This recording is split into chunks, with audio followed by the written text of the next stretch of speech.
Hey guys, Stephen Bogren here from Pro Physique. Today I'm talking about resting in between sets. My name is Steven, and this is our video about health and fitness things. And I work for Pro Physique, and I am just a guy with a fitness thing for you. Alright everybody, I hope you're all having a great Monday so far. Hope everything's starting off well. Had a great weekend, ready to go, and you are recovering from the daylight savings time stuff. Today, I want to talk about rest periods. How long do we rest in between sets? Does it matter? How does it work? Why does it matter? And why do we even need to worry about it? And I think it is important because oftentimes I see people that are doing things that are very cardiovascular in nature, particularly in a resistance training environment. And so it is very, very important to understand and to delineate where our goals are at. Are our goals to build as much muscle as possible, or are our goals to try and have a semblance of cardiovascular conditioning along with maybe some kind of adaptation with muscle, or just to be like really good at lifting weights really quick or back to back and doing those kinds of things? Because if this is your goal, if your goal is to try and have that more endurance factor, cool. Well, guess what? You can probably do a lot of your lighter weight stuff. You can do it back to back. But if your goal is to maybe build as much muscle as possible, get as strong as possible, and do those kinds of things, then hey, this might matter for you. And I think everything comes down to explaining what works what, right? And so we kind of have this idea of we're either burning fat or we're burning carbs or we're doing this or that. The truth of the matter is we're kind of doing all of the energy systems at the same time. So that means our phosphagen system, which is like creatine phosphate, and that's our quickest one. That means carbohydrates, which is our glycolytic system. That's our second fastest. And that's where people get lactate or lactic acid from. And then there is the oxidative system, which is burning fat. So at all times, all of these energy systems are in play. The things that changes is how much they're in play, right? So if we're in high energy demands, obviously oxidative is going to be going down because it takes longer. And the faster energy systems are going to be going up in terms of how much they add to that activity. What that means is the oxidative systems, they kind of are, think of them like a gas tank. And so in between sets, we can maybe refuel that gas tank a bit, but think of that gas tank as kind of coming down a little bit as we continue to go through higher intensity exercise, right? So when we had a full tank of gas, we probably were able to do more. And as that gas tank comes down, that's why we see if we don't have enough rest time in between our sets, maybe we got 10 reps at 100, and then we only took a little bit in between sets, and then the next set we only got 6 or 7. We just haven't really had time to kind of refill the gas tank. And so what that means is we have less of that quicker energy system available to help produce force. Does that matter? Well, if you're trying to build the most muscle, I would say yes. Most of our research says that volume is by far and away the biggest indicator and predictor of muscle growth. We want to increase that volume. What we see in the research is that longer rest periods, longer intervals in between our sets and our working weights allows us to get more total volume. Well, why is that? We're able to refuel the tank, so to speak. We're able to what we call rephosphorylate that phosphagen energy system, so creatine phosphate, the ATP, the powerhouse, right? That's the mitochondria, but it makes ATP, okay? So we're able to kind of redo a little bit more of that. So now we have more gunpowder in the keg, right? Boom, cool. Now we can make more strong. Now your oxidative system is pretty much going all the time. And yes, that helps, and yes, that's going to obviously be a benefit there.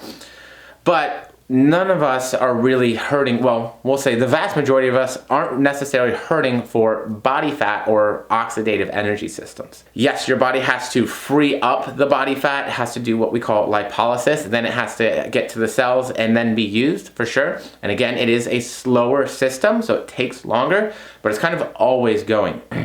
Most of us aren't so low body fat to where we have to worry about that. So why does it matter? Well, it matters for a few reasons. First and foremost, if you're just going so hard and you're going so quickly in between sets, like we already talked about, we're kind of sacrificing total volume. But we're also now really taking into consideration the fact that we're pushing the oxidative energy systems, which it's not necessarily a bad. I do like having higher rep work. I do like having cardiovascular health and fitness because, hey, yeah, we want to be good at that. We want our body to adapt at that. That can absolutely help with total volume over time as well because it can help with work capacity. So I do think some cardiovascular work and some high rep work is absolutely beneficial. And we know that if we go close to failure, we can absolutely still get muscle growth from that. However, if our goal is to try and maximize hypertrophy and strength gains, I think that we want to be doing the things that are going to do that most often, which can a lot of the times mean slowing down our workouts, maybe taking a little bit more time.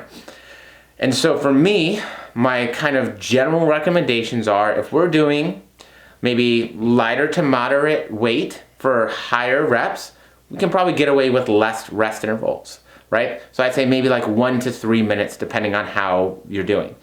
And when I'm doing heavier weights for lower rep schemes, and I'm really focusing on my strength, I'm probably gonna take somewhere from 2 to 5 minutes. Now, most of us as advanced lifters have a pretty good feel for when we're ready to lift again, for when we're like, okay, I'm ready for my next heavy set. Okay, like I'm really feeling good. One of the big things, because there can be a lot of variance there, is understanding the difference between what is muscular fatigue and what is cardiovascular fatigue. And then being able to delineate the difference between the two. Because if I am unable to complete my set due to cardiovascular fatigue, that is a very easy fix. I just need more time in between my sets. Muscular fatigue, again, more time in between sets may be beneficial here, but I also might just need to get a little bit stronger. I might just need to work on my work capacity. That might just mean that I'm really pushing it. And that's okay too. We do want to hit some muscular fatigue to induce hypertrophy or to get bigger muscles. There's kind of this idea that yes, we want both to a point, but we also want to be able to make sure that we're getting that volume and increasing that over time.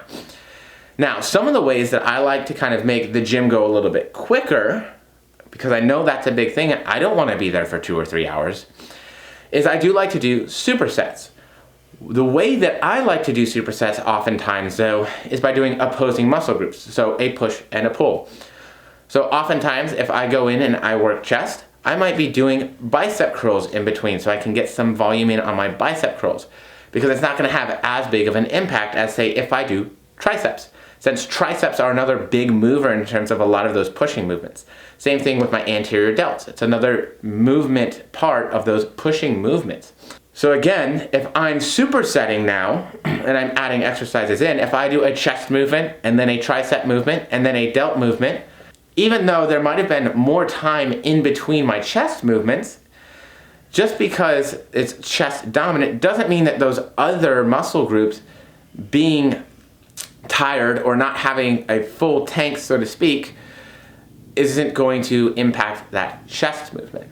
So it is important that we think about these things and we understand them. So for me, for most of us, if we're going from one thing to another and we're probably doing a lot of burpees and jumping jacks and all this other kind of stuff in between sets, it's probably not as beneficial for growing muscle.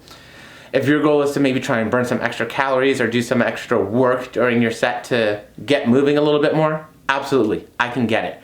But the question that you want to ask is my time better spent really focused on building that muscle and then taking that cardio and that energy expenditure to maybe a different part of the day or maybe after my weights? Yeah, that's what I would ask. So, that's it. I'm leaving it there. Y'all have a great day.